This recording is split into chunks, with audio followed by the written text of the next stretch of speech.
Hi, my name is Rebecca, and in today's lesson, I'm going to show you how to write a check correctly and safely in English. To help us, I've drawn a huge check on the board that you can have a look at as I explain, okay? So the main thing to remember is that there are about 6 different elements that you need to fill in when you're making out a check. Now, of course, I've drawn a representative sample of a check on the board. Many North American checks are like this. In different parts of the world, checks may be set up in a different way or may have a different format, but more or less they will always contain the same elements, okay? So even if your check in your country looks a little bit different from this, that's okay. You'll still have to fill in the same information. So let's look at these parts. So there are 6 different pieces of information that you will need to fill in on a check. Let's start with the first one. The first one is over here. This is the date. Now, the date can be written in different ways in different parts of the world sometimes. In some parts of the world, an international standard has been established where you have to write the year first, then the month, and then the day. So according to that example, this would be the year 2011, and the month would be the 6th month, which is June, and the date would be the 1st. Sometimes, in order to let you know that that's how they want you to write the information regarding the date, you might see these letters Y, Y, Y, Y, M, M, D, D.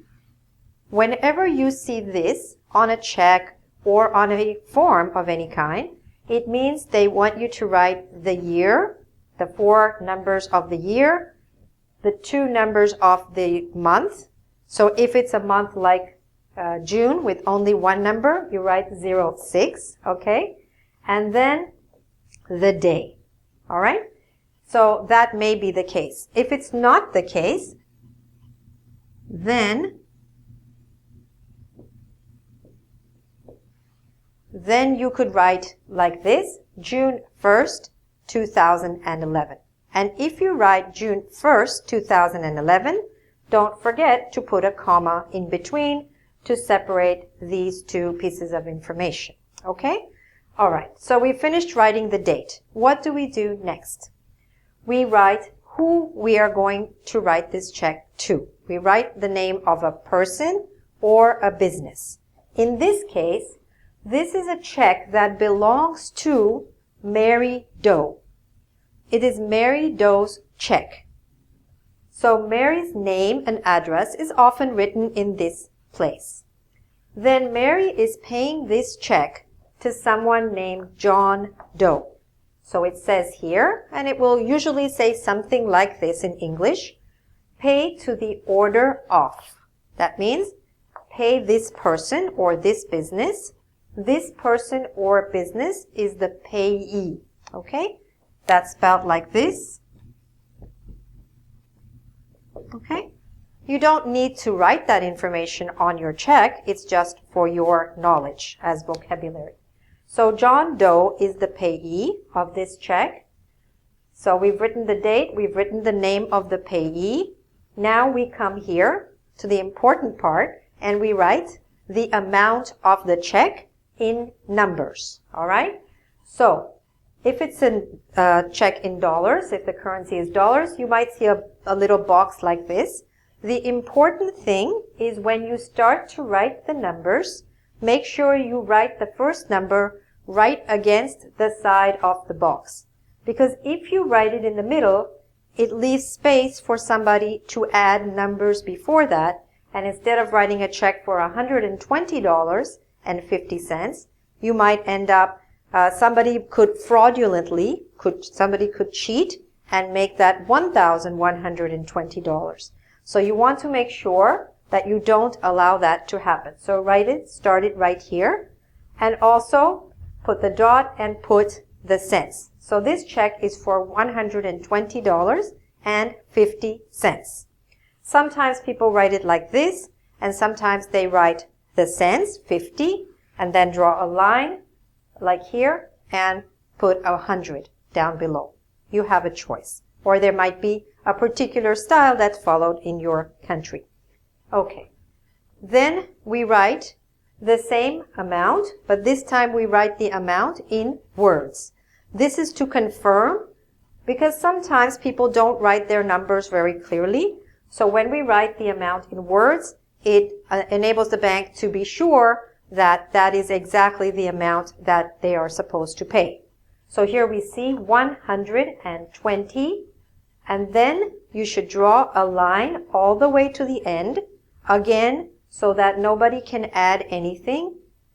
And then we can see that we've written the cents over here, 50 over 100. Also important to start writing your numbers from the left-hand side so that nobody can add any other words on this slide. Okay? Now we come to the fifth part of your check, which is, well, actually, let's go here first. This is most important. This is the signature. All right? So this is the way that the bank knows that you have issued this check and nobody else has. You should try to have a consistent signature. You should try to sign your check in the same way with the same signature every time.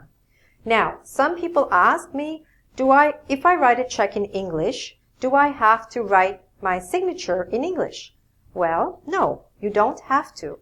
Sometimes people have their own, or often people have their own signatures in their own languages. And that's perfectly fine as long as that's the signature that you have recorded at the bank when you signed a sample card to show your signature.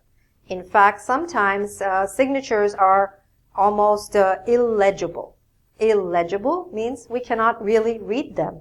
Some people write their signature out so you can actually read the words. Like here, we can kind of see M. Doe for Mary Doe, but some people could just do this and that could be their signature. As long as they can reproduce that every time, that would qualify as their signature. So again, if you have to write your signature, you do not have to come up with an English version of your signature. Okay? That's fine. And then at the bottom on the check, we see some other things. Here is the name of your bank. This could be somewhere else on the check. And these are some of the coding numbers and routing numbers and your account number and so on. You don't have to do anything with that. Usually they are printed on your check, right? What you might want to do sometimes is to fill out a little note to yourself to remind you what this check was about. So that sometimes on a check, there's a little space for a memo, which is a little note to yourself to remind you why you paid John Doe $120.50. In this case, it was for computer repair. Okay? So again, these are the basic elements of writing a check in English. Let me now give you a few other safety precautions so that you don't make mistakes and so nobody else can do anything illegal with your check. So one way to avoid mistakes or avoid anybody doing anything fraudulent with your check is to use capital letters because it's harder to change capital letters. So that is often advised by the banks. So you might want to write this information in capital letters. Again, start writing your numbers at the far left, as I explained. Also, make sure you draw a line after the numbers all the way to the end so that nobody can write any more information or words there. Also, you want to make sure to sign consistently. Always use the same signature, whatever that signature is that you have registered with your bank. This might seem obvious. Don't write blank checks. What do we mean? Don't sign blank checks. What do I mean by that? Sometimes you're planning to give a check to somebody, but you don't know exactly the name of the business. So maybe when you're getting ready, you just sign it and say you put it in your pocket and you say, I'm going to fill in the name of the person or business when I get there. That's actually very dangerous because if you lose that check along the way, then anybody can fill in their name as the payee and take that check to your bank and deposit it. So avoid that. Only sign your check after you have filled in the payee's name, and then it's a much safer check. And also, sometimes when you go to the bank in many countries, if you want to withdraw cash for yourself, people are sometimes asked to fill out a check to themselves. So when you do that, if you're just using the check to withdraw cash, just make sure that you write here to write your name. Do not write here to cash. So if Mary Doe wanted to withdraw cash using a check, she should sign it Mary Doe, and the payee would also be Mary Doe. It should not say to cash, because again, if you lose that check or drop that check somewhere, anybody can take that check and try to withdraw your money. Okay? And of course, most important, when you write a check, try to make sure you have money in the bank. Okay, 2 small points before we close. One is, many years ago I worked actually in a bank before I started teaching, and I realized that one of the most misspelled numbers is this one.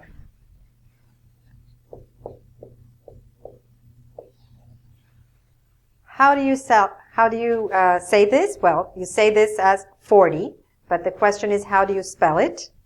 Maybe you can jot it down or say it out to yourself.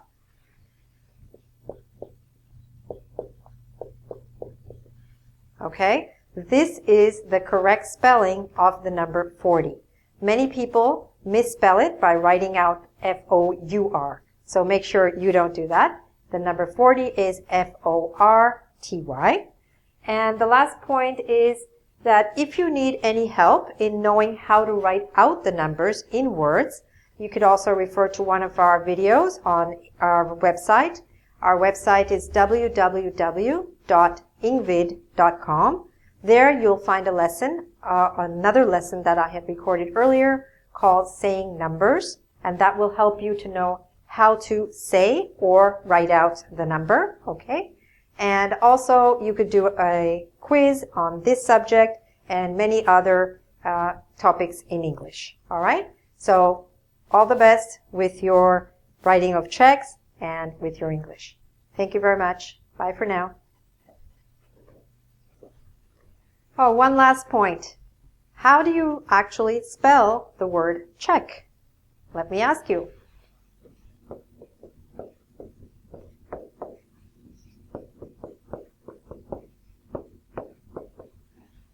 Which of these is correct? Which of these is the correct spelling of the word check?